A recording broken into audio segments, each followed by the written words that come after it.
ধূমপান করার পর নামাজ পড়লে নামাজ হবে কিনা? ধূমপান করার পর যদি আপনি নামাজ পড়েন, নামাজ সব যদি ঠিকঠাক মতো করেন, তাহলে নামাজ কাগজে কলমে হয়ে যাবে, আইনত হয়ে যাবে। কিন্তু মসজিদে গিয়ে যদি আপনি ধূমপান করার পর মুখ পরিষ্কার করা ছাড়া যান, তাহলে আপনার এই মুখের দুর্গন্ধে আশেপাশে মানুষের কষ্ট হবে কি হবে না? শুধু মানুষের কষ্ট হবে না, ফেরেশতাদেরও কষ্ট হবে। একজন নেককার আল্লাহওয়ালা খুব বয়স্ক মুরব্বী মানুষ, ধরেন মক্কা শরীফের ইমাম সাহেবকে আপনি পাইছেন, মদিনা শরীফের ইমাম সাহেবকে পাইছেন, কিন্তু আপনার কোনো কাজে উনি কষ্ট পাইছেন, আপনার কাছে কেমন লাগবে জিনিসটা? খুব খারাপ লাগবে না যে আমি এত বড় একজন আল্লাহর নেককার বান্দাকে কষ্ট দিলাম? যারা ধূমপান করে মসজিদে যান নামাজ পড়তে, তারা ওই মক্কা মদিনার ইমাম সাহেব না, স্বয়ং আল্লাহর ফেরেশতাদেরকে কষ্ট দেন। কারণ নবী করিম সাল্লাল্লাহু আলাইহি ওয়াসাল্লাম বলেছেন, তাতাআযাল মালাইকাতু বিমা ইয়াতাআযা বিহি বনু আদম। মানুষ যেসব বিষয়ের কারণে কষ্ট পায়, ফেরেশতারাও সেগুলোর কারণে কষ্ট। অতএব দুর্গন্ধে মানুষের কষ্ট হয়, ফেরেশতাদেরও কষ্ট।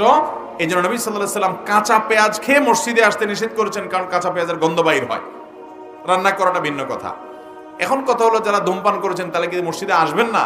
অবশ্যই আসবেন, কিন্তু মুখ পরিষ্কার করে ধুয়ে আসবেন। আর ধূমপানের এই নোংরামি, এই গুনাহ, এই পাপ ছেড়ে দিবেন। যেটা নোংরামি, যেটা রীতিমতো অন্য মানুষের কষ্টের কারণ, ফেরেশতাদের কষ্টের কারণ এবং গুনাহের কারণ, আল্লাহ তাআলা আমাদেরকে এই পাপ ছেড়ে দেওয়ার মতো হিম্মত আমাদের অর্জন করার তৌফিক দান করুন। এই যে রমজান মাস আসছে, যারা ধূমপান করেন, বদভ্যাস আছে, এটা ছাড়ার জন্য বিরাট একটা সুযোগ আসছে আপনাদের।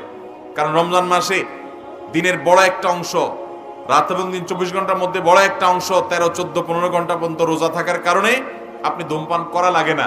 ইফতারের পরে শুধুমাত্র একটু নেশা আসবে ভাব, যারা আগে থেকে অভ্যস্ত আছেন, তারা ইফতারের পর থেকে একটু কোন রকম কষ্ট মষ্ট করে 1-2 ঘন্টা এদিক সেদিক করে নিজেকে আপনার অন্যদিকে আপনার ব্যস্ত করে রাখেন। এরপরে তারাবি শুরু, তারাবিতে চলে যাবে 1 ঘন্টা, সোয়া ঘন্টা, তারপরে আপনার শোয়ার টাইমের আগে অন্য কিছু করে টোরে আপনি নিজেকে ব্যস্ত রাখেন।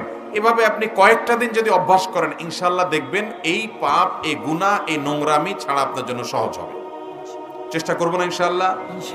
অনেক ভাইরা আছেন বলে যে এটা তো মাকরুহ, ধূমপান করাটা কি মাকরুহ, এটা ওনার কিছু মনে করেন না। আরে ভাই, এটাকে অনেক উলামা ইকরাম মাকরুহ তাহরিমি বলেছেন, আবার অনেক উলামা এটাকে হারাম বলেছেন। সাধারণ কোনো বিষয় না।